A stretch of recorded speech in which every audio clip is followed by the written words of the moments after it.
Hey guys, Dan Malone here from MassLive.com alongside, as always, Andrew Sear of the Massachusetts Daily Collegian. We are at the Malone Center, which, as you can tell, we are not courtside tonight.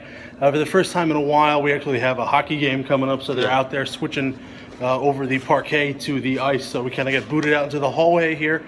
But that's fine. We'll make do. We're survivors. Another kind of letdown night for UMass against a pretty good GW team that had been ranked just a couple weeks ago before a couple bad losses to DePaul and St. Louis. But this was another game that UMass probably could have won. They had fought neck and neck through the first half, through kind of the opening volleys of the second half there, until kind of a stretch where GW finally kind of find the outside shooting touch, and they kind of got a little distance. UMass never found that touch, and they kind of kept them at arm's length all the way down. They scored a lot of points like they always do. They got over 70 points again here.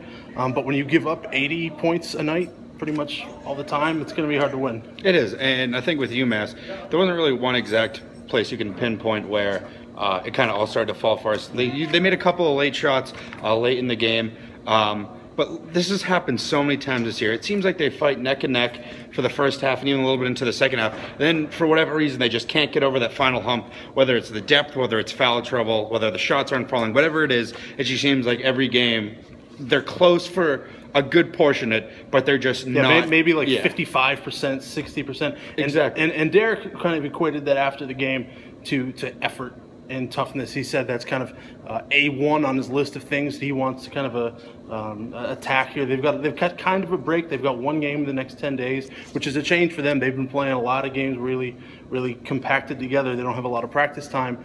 I think they should probably get up a million shots too, because this team has somehow forgotten how to shoot threes. They were 5 for 19 tonight. Another kind of a performance that if you told me this was the same team that had hit 16 2 games in a row earlier in the season, I wouldn't believe you. They just kind of, I don't know if it's a mental block, is it a physical thing where they just, like I said, haven't been getting as many shots. But it makes it really difficult for them when they can't pull away from any teams and they can't make up a deficit quickly when they're relying on trying to get to the line or trying to score inside without getting those threes that they were accustomed to getting early in the season.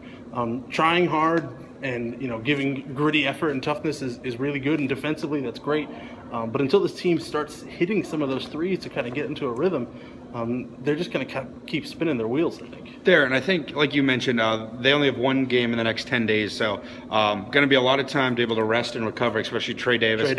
We talked to him after the game. He said his ankle still isn't 100%. He wasn't able to make the quick cuts and drive and plant like he normally is, and that attributed to his shooting game too. And trying to lift, I mean, he had a three-pointer get blocked. I think he got fouled on it, but he had another front rim. We never see that. He takes those long threes. He doesn't front rim threes. He doesn't get them blocked. You can tell that. I mean, he wasn't grimacing or anything like that. It didn't seem like he was like hobbled, but talking to him, like you said, he admitted that it just wasn't quite there for him. It was, and when the thing is, when Davis is making and taking those outside shots, it really stretches out the defense inside. UMass couldn't really get anything going. They tried Dante Clark for a little stretch, got going a little bit. He had, I think, 10 points in a row for UMass. He was the only one to score for like the first 7 minutes of the second half. He was, and like going back to the shots, I mean, this is a team that likes to live and die off that three-point shot. You've seen so many times, two staples in Kellogg's philosophy are the run and gun fast break, up in your face defense, and the ability to make the outside shot. And when it's not happening, you saw like what happens. They're going to go into lulls where they don't really can score the ball, and they don't really have that go-to guy, the go-to post presence yet, where they can just keep dumping it in and forcing him to play inside out. But just overall, I thought that this wasn't the best performance from UMass today. I think that Davis's ankle injury with this time off definitely give him some time to heal. Free throw shooting too, they missed a couple. They missed, and then on the other side, George Washington went 29 of 34 from the line. Yeah, and Kavanaugh 13 of 15. He was just attacking the bigs. You saw, I think in the first half, all the bigs but Space had 2 fouls. They just kept attacking and pounding inside, and UMass just kept throwing fouls. Yeah, and he could shoot a little too. He made 6 threes in the game coming in.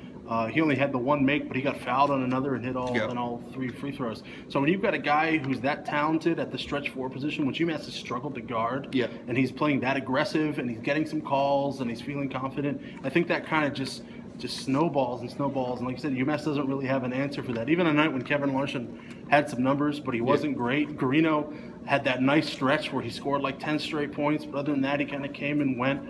They were out without Joe McDonald. This was a game that UMass could have won. Yeah. I think some of the pieces were there for them to win this. And like you said, they just can't put together that complete game. They kind of got browbeaten a little bit towards the end there, especially defensively, and it just got away from them. And that's how you have 3-game losing streaks in league play. And this is a team that was at one point was 4-0. They were 5-1 or something like that. They're 8-8. They're back down to 500. I think that's probably closer to maybe what Derek Kellogg thought they were going to be in preseason. And they're struggling right now. They definitely need that time off, like you said, with that stretch of some rest. They do, and I think one other key point in this game is UMass pressed early and often. You saw it worked a little bit. It did, but towards the end they just didn't have the stamina, like they said. Yeah. And the fact that you're this far into the season and still having that stamina issues, that's not something you want to see at this point. It's a recurring phrase from Derek, and I think it wears a little thin at this point. So it does, and I think that over the next 10 days, shooting and getting their press in order has got to be items 1 and 2 on Kellogg's to-do list. Yeah, and that game Saturday, 12:30 at Davidson, we won't be there. We're not making that trip, so we won't have another one of these, glorious videos that they would like to put together. But Sierra, thanks for joining us. No problem. And when we are back here, look forward to having you back on. Awesome. Thanks, Dan. Catch you next time.